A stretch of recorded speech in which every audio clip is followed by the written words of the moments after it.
Hi, and welcome to. Hold on. I gotta take this. Hello, this is Alex Kaiser, a host of a show in the woods. How may I help you? Oh, hi. My name is Claire, and yes, I heard you're doing interviews, and I'm wondering how I go about getting you to interview my kid. Hi, Claire.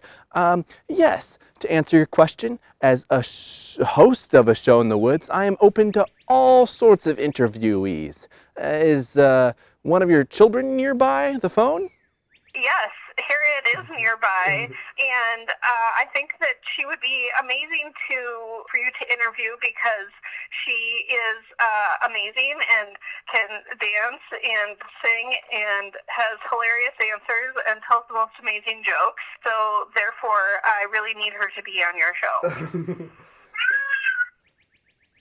Sounds great. Let's hear from Harriet. Hey, Harriet, Alex is on the phone. Can you tell him a joke? Why did Goofy have a Harry? That's a toughie. I don't think I know.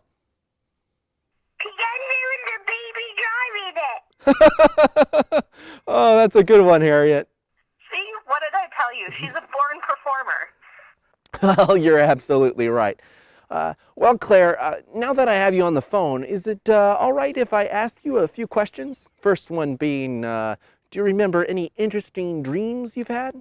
A very vivid dream that I had recently was I was in a house that, like, in my dream, it was very clearly my house, but it wasn't my house in real life. And we were, like, under attack, but it was okay because everyone who lived in the house were, like, ninja, like MMA fighters or something. And so we were, like, defending the house from this invasion of people who were trying to kill us. So the reason I remember it is because, I woke up because it was, like, time to wake up in the morning, but I was like, no, I have to go back and finish the dream. And we were victorious in defending the house at the end. Hey, well, that's good to hear. Well, let's head to our second question now, and I'm going to ask you, if you could travel through space and time, where would you go? I would love to travel back in time to, like, the 1920s when things were, like, high and mighty and fast flying, and be, like, party among the great writers, like F. Scott Fitzgerald or maybe Hemingway or something like that. Sounds like this side of paradise. Hey. Oh, I heard that you've, on The Wire, that you've got this hit new podcast called Balancing Act. Could you explain it a little bit to our viewers? Yes. Well, Balancing Act is a podcast where myself, Claire, and my friend Liz talk about law of life and everything in between.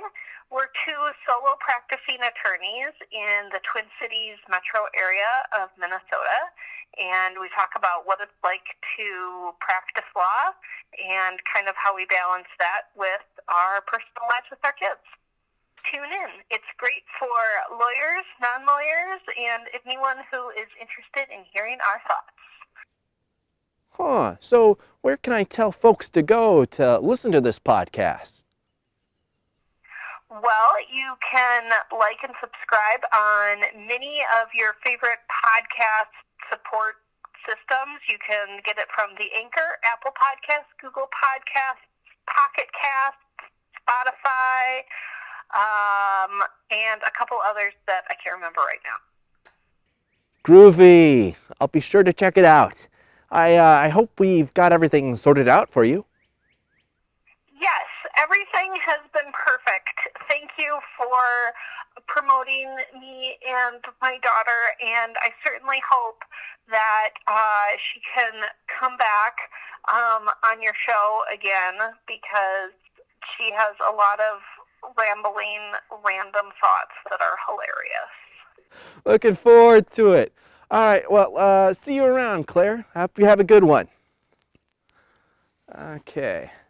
God, I lost track again. What was I talking about again? Oh, that's right.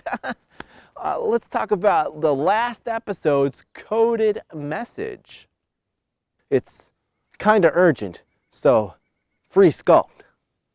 I bet it took a respectful undertaking to figure that one out. You know what else is a pretty hefty undertaking? Being President of the United States. A lot weighs on the shoulders of our commander-in-chiefs. The decisions they make inevitably shape the course of history. All the while, they have to worry about the dumb things they do becoming trivia fodder for obscure YouTube variety shows in the distant future. No, cat.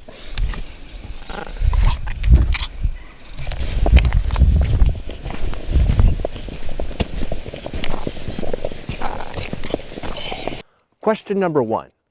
Franklin Pierce, the future 14th President of the United States, tried to make a name for himself as a brigadier general during the Mexican-American War.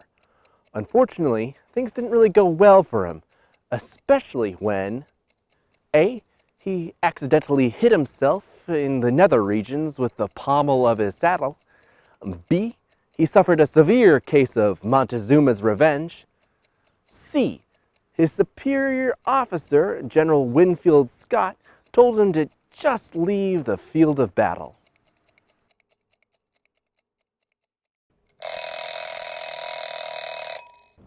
Surprise! All those things happened to him. Oh man, Franklin, that is rough. Well, at least he didn't have bone spurs. Question number 2.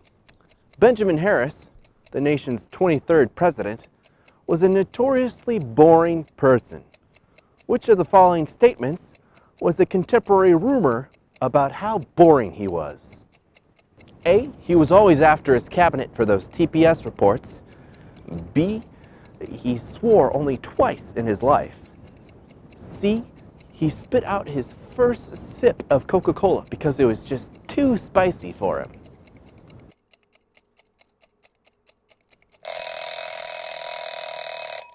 It was rumored that Harrison swore once during his time serving in the Civil War, and a second time when he found out that his father's body had been exhumed and sold to the Ohio Medical School for dissection. To be fair, in each instance, he used the term mother, father, sucker, son of a sandwich. Question number 3. John Quincy Adams, the 6th President of the United States, also had an extended career in the House of Representatives after his presidency. Aside from passing legislation, what famous act did John Quincy do on the House floor? A. He told Speaker of the House Robert Winthrop to say his name. B. He rode piggyback on Representative Abraham Lincoln's shoulders. C. He suffered a fatal stroke.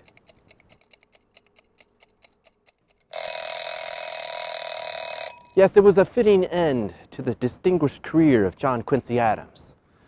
It was said that later on at his funeral, Senator Sanders and Senator Hatch served as pallbearers. Now let's find out if you'll become president in our latest horoscopes.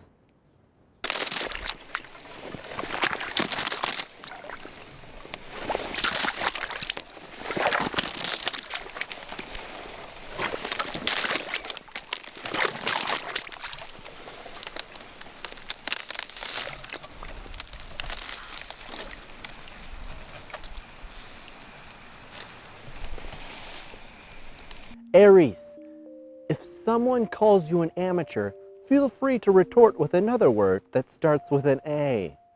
Taurus, if you feel in your heart you want to freely switch between uppercase and lowercase lettering in your writing, you go right ahead. Gemini, before you kill that freaky bug that snuck up on you, think about all the earthquakes that might happen. when you squash it. Cancer. You can find out what your horoscope is, all for the low, low price of 3 payments of $19.99, shipping and handling not included. Leo, I'm sorry to break this to you, but Ray-Bans won't help you solve the subliminal messages you come across in your life. Virgo, you're better off not thinking about a battle royale while you're on your commute. Libra, before you see a rainbow, you'll have to deal with some rain arrows. Scorpio, be careful. You're one Enya track from regressing into an 8th grader. No, it's happening.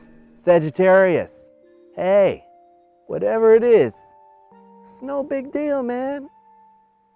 Capricorn, if your jokes make you laugh, they're good enough. Aquarius, keep an eye on your calendar. You're in danger of forgetting someone's birthday.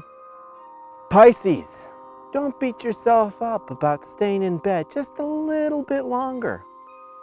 And there you have it. The die has been cast.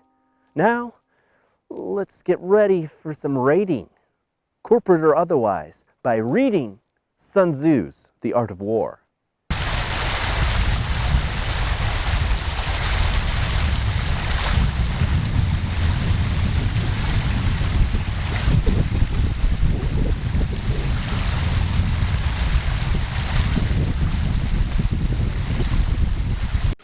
Sun Tzu said, "Anciently, the skillful warriors first made themselves invincible and awaited the enemy's moment of vulnerability. Invincibility depends on oneself, the enemy's vulnerability on him. It follows that those skilled in war can make themselves invincible, but cannot cause an enemy to be certainly vulnerable. Therefore, it is said that one may know how to win, but cannot necessarily do so. Invincibility lies in the defense, the possibility of victory in the attack. One defends when his strength is inadequate.